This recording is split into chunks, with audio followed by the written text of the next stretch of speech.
What's up, everybody? Jay here with Jay's Backyard Cooking, and today we're gonna throw a tri-tip on the Akorn. Let's get into it.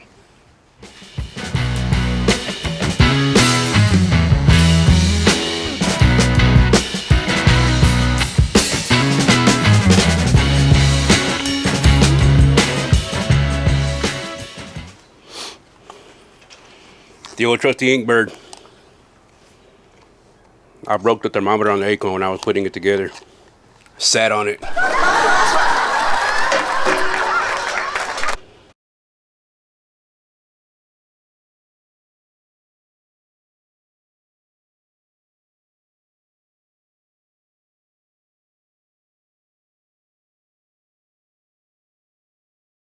First time I used it, I wasn't real aware of how to get it fired up properly.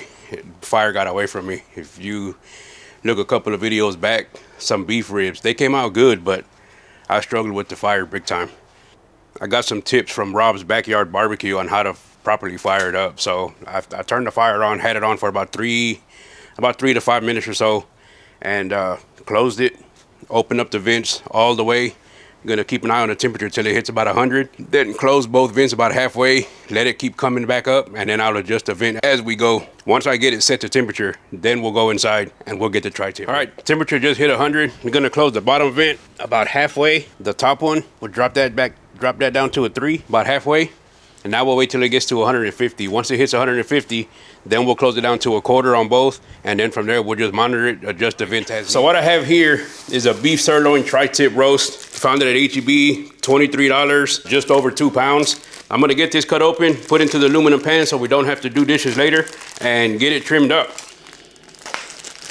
So with a tri-tip, basically the reason why it's called a tri-tip is because it's kind of shaped in the shape of a triangle. Is just trim off as much of this fat as possible. All this silver skin, we're gonna take it off. Not really necessary, but I don't want any of the silver skin on this piece of meat.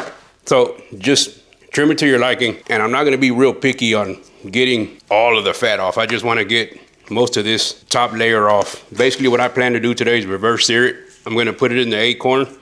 I'm thinking for about an hour at 250. Should be enough just to get the internal temperature up to 105, somewhere around there. And then after that, I'll take it off, wrap it up, get the fire on the Akorn up, hopefully to about 500 degrees. And then once it hits that temperature, then I'll put the tri-tip back on and sear it on both ends for about 5 minutes each side. And that should make for a really good rare to medium rare tri-tip, which is exactly where we want it to be. We don't want to overcook a tri-tip. And this one actually has a pretty good fat cap on top that we're just gonna take, again, most of it off. I ended up moving over to a disposable cutting board. Had to get the knife flat and the aluminum pan wasn't allowing me to. But I'll use the aluminum pan anyways because I do plan to skewer up some shrimp and scallops to have with this. I'm thinking about, and I'm probably gonna try my hand at a chimichuri sauce. Never made it before. I've tried it before, I believe at a restaurant, or we bought some meat that was already marinated in a chimichuri and we didn't care for it, but I have a feeling there was some kind of seasoning in that one that me and the wife didn't care for. Beauty about making it at home is I'll be able to just add what I know me and my wife like. And hopefully that'll turn out a little better for us. So with the tri-tip, you can see the grains. They're all going in this way. Once it's done and ready to go, you're gonna wanna cut against the grain. It's easier to eat that way. But this is basically what it's gonna end up looking like. Very little fat, some pretty good trimming on there. So then we'll get this put back into the aluminum pan. Get the dishes taken care of. Okay, as far as seasoning goes, I normally don't use a binder, but I've been itching to try this W sauce. So I'm gonna use just a very little bit of that, coat the tri-tip on both sides, and then salt and pepper, where you're gonna go simple, quick, and easy.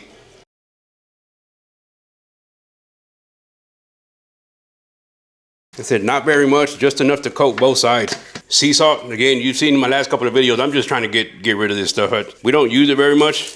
I just decided to start using it in my cooks until we get rid of it. Salt and pepper both sides. W sauce should do the trick. All right, I checked the fire a while ago. It was up to 190. I closed the vents down to a 1/4. We'll continue to monitor it. Once it gets to 250 and I'm comfortable that I'm able to hold that temperature, then we'll put the tri-tip on the grill. We'll slip a thermometer in there and we'll wait. All right, I think I got it under control. It's sitting at about 280. It's been sitting at 280 for a pretty good while now. I have both vents almost closed all the way. So I'm gonna continue to monitor it. I'm gonna go ahead and put the tri-tip on there. I'm gonna set this right in the middle. And then install the temperature probe to the Inkbird. All the way in there. Let's close it back up. And we'll keep an eye on it. Okay, the tri-tip is on. I got the scallops and the shrimp on the skewers. I wasn't gonna bore you with putting them on there. One tip that I can give you is don't defrost them all the way. Skewer them while they're still semi-frozen or frozen completely. It makes it a lot easier just to stab them and get them to exactly how you want them on there. Basically did shrimp, scallop, shrimp, started with shrimp, finished with shrimp, just to hold the scallops on there. They should cook in about the same amount of time. That's why I wasn't too worried about putting them together like this. So good thing for me is these skewers reach all the way across from one end of the pan to the other. As far as seasonings go, I'm gonna use the Texas Originals Cajun seasoning and then some paprika just for the color. This should make for some pretty good grilled seafood here to go along with our tri-tip. Season to your liking. I'm gonna go easy on the Cajun just cause the wife doesn't like it too spicy, unless it's coming from me. And then paprika, again, just to your liking. I like it more for the color, but it does give it, I think, a little more smoky flavor. Even though I do have wood chunks in the acorn, it'll make for some good color. And while we wait, guys, it's really important to stay hydrated. Your drink of choice, this is mine today. Earlier, I think I said that I was gonna get the tri-tip up to about 100 before I pulled it. I may have been mistaken if I said that. It's up to 130 now. The temperature has been holding steady at about 253. So I'm gonna pull it, wrap it in foil paper, put it in my oven with the oven off just for it to stay warm, and then take the deflection plate off, put the grill back on, open up the vents, get the temperature up.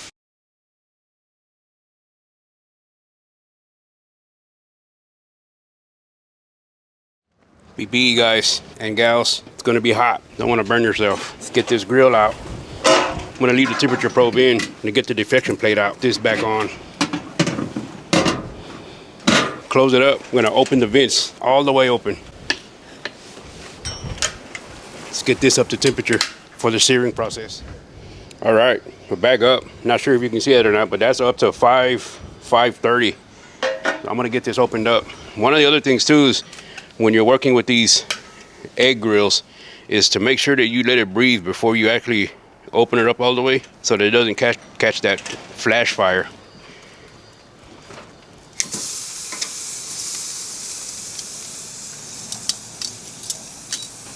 Once I'm done here, I'm gonna pull this off, take it inside, and then I'm gonna remove the grill, put the deflector back on, and then I'm gonna throw the seafood on there. And what I mean by shut it down completely is close the vent so that the charcoal can start to choke out, kind of bring the temperature down a little bit. And then the seafood, of course, you're gonna wanna keep an eye on it, so that it doesn't overcook. Reverse sear. That's what we're looking for right there. 3 more minutes on this side. So far, I'm gonna call this cook on the acorn, my second cook, a success. But we'll see what the inside of this looks like once we cut into it. But I'm pretty excited about this one. First cook on this one scared me. Again, Rob's Backyard Barbecue. Thank you for the tips. There it is. That's what we're looking for right there. Like I said, I'm gonna close it up completely. Close down the vents all the way, get her in the shutdown process. All right, temperature down to 63 degrees. I opened the vent back up just a little bit. I didn't think it was gonna drop down that quick or that much by shutting it down. Probably not a bad thing, but I'm gonna go on now with the skewers.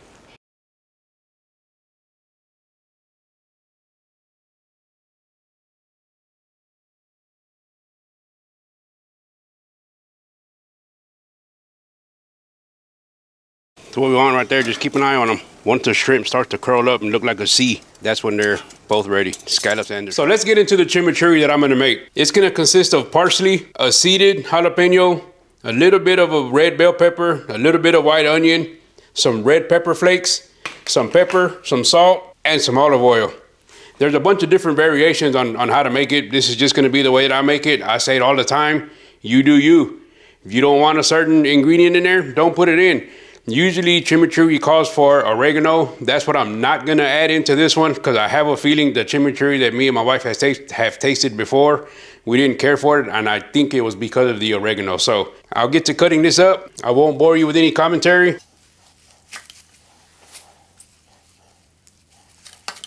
One thing is I don't plan on making too much of it just because we're only eating it tonight. So go with the jalapeno.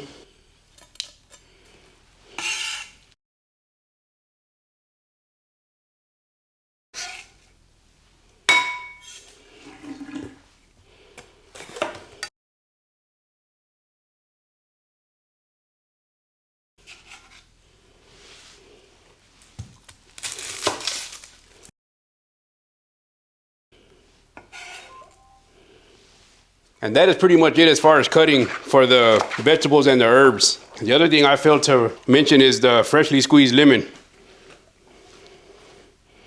Pour a little bit of olive oil in there. We'll play that by ear. Lemon from the fresh lemon I picked off the back tree. Little bit of salt, little bit of pepper, and a little bit of red pepper flakes. Give this a good stir. Give that a quick taste.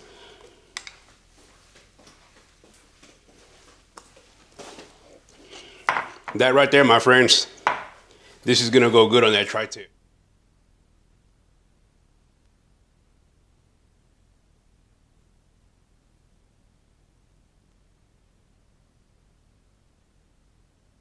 Oh, that was yummy. But if you paid real close attention to the video, the tri-tip looked overcooked because it was overcooked. Yesterday when I took it out of the acorn, we got called out in a hurry. So it sat here, got cool, came back, threw it back on the pit. It was already sliced up, so it overcooked. We probably ate it at about a medium well, with nowhere near how we like it. Either way, it was a good cook. It tasted good. The chimichurri was on point. My wife tasted it, she loved it. So we're both under the assumption that it is the oregano that most people put in their chimichurri. Take what you learned here and put your own twist on it. If you don't like a certain ingredient that I use, don't use it. Or if you want to use something else that I didn't use, throw it in there, experiment. That's the only way that you're going to make good food for you and your family. If you like what you saw here, please consider subscribing, like the video, hit the comment button, and let me know your thoughts. We'll see you next time.